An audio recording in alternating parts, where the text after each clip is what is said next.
to a place where the city can feel, your representatives on the council can feel the verifiable preferences of the larger population, sometimes requires a collective effort of learning. So there's a wider exchange of values and a more open discussion of the trade-offs and the possibilities that might arise. This, I think, is the magic that I have observed in the city learning business, which I call transformational learning. Groups go and visit another place, find a new practice, could be about property tax, discuss what they see, and they get to know each other better. They form a new perspective. They see their jobs, their roles, and their lives in a wider world. And that, I think, is the magic of city-to-city learning, but it is a collective process. It's not individuals going and finding out the technical tools of how to do it. Yeah. So, and that brings me into the larger themes that I was trying to introduce here, and that were reflected also by the first panel, which is, I think, said well by Jorge Ivan about the context of the city. It's not the firms necessarily that are the productive heart of the city, because they in turn have to rely on the public social goods that support their very livelihoods. So what can we do? What can the city do to advance that culture in that context? That seems to me a crisp way of saying what's at stake in city learning and in sort of the strategic directions of the places. Juan Sebastian brought up one item here that no one else mentioned, I think, is extremely important, which is the leadership issue. Some leaders stepped forward. They had the vision, they had the idea, they had the clarity, they had the guts to connect with others and to start a new process. Okay. Again, I think Juan Sebastian would be the first to recognize that Medellin and Antioquia has its own culture, has its own identity, has its own way of doing things and of seeing the world.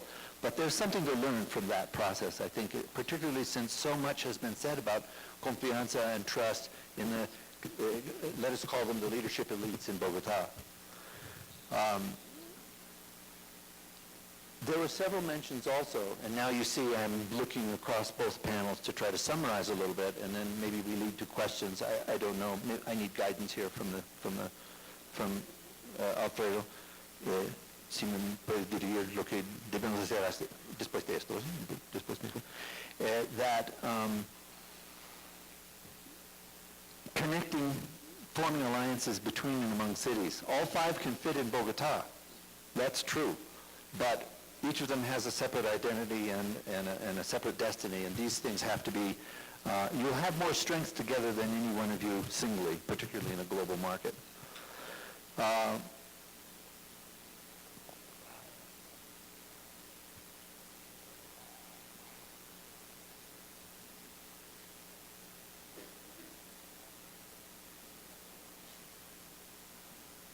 The convergence issue, which is essentially what Clara has brought to the table, and which was mentioned before, but not in the detail and with the data that you have about poverty and inequality.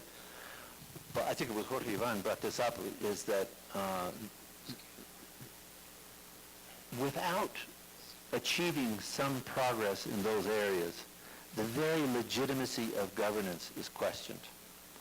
And the basis for forming a new sense, let us call it a sense of trust or a sense of confidence or that new context or this new cultural style for the city, has a more difficult task in front of it. So it's everybody together in the city, rich and poor, north and south. And if there isn't some demonstrable progress in those areas, then the task is much harder. I remember in the early years of decentralization, in the late 80s and early 90s, in Colombia and in Central America and other places in South America, that I have a particular recollection of one mayor of Villanueva in Honduras, Marlon Ladra.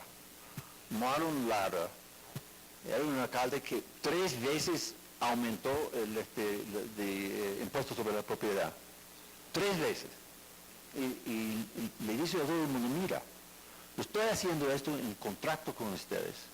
Si están dispuestos a pagar estos nuevos impuestos, estoy yo en posición de demostrarles a ustedes que vamos a utilizar la plata en forma como quieran, en forma abierta y transparente. He did it 3 or 4 times. I think he increased property tax 365%, and he was reelected.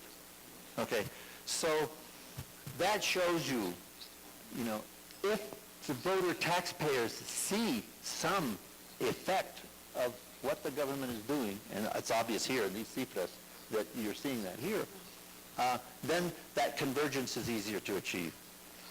And I think there are many cases that demonstrate this truth to us. So let me just close with this. My 2 main contributions, I think, to this discussion is that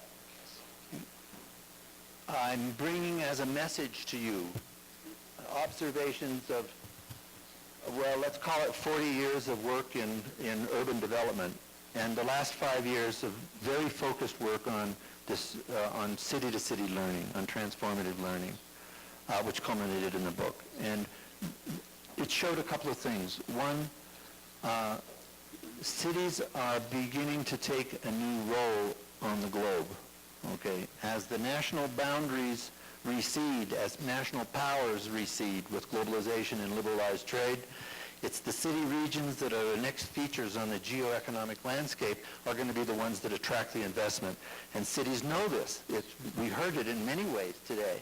And so to cut the transaction costs of learning how to do better, of solving those 8 problems that Ricardo mentioned. Ricardo, my count was 12, okay? You have a big job there in the next administration. Find out what other solutions have already been solved. It's a way of shortcuts, basically. And the second message that I bring you that I see from the other cities, so the ones that I have observed in the surveys that I've done and in the case studies, is that there are diagnostic tools available now we haven't had in the past that help us understand how the city dynamics work and can help us advance further. So with that, I'll close. Thank you so much. It's been an honor to be on the panel with you, Mr. Mayor. Thank you very much.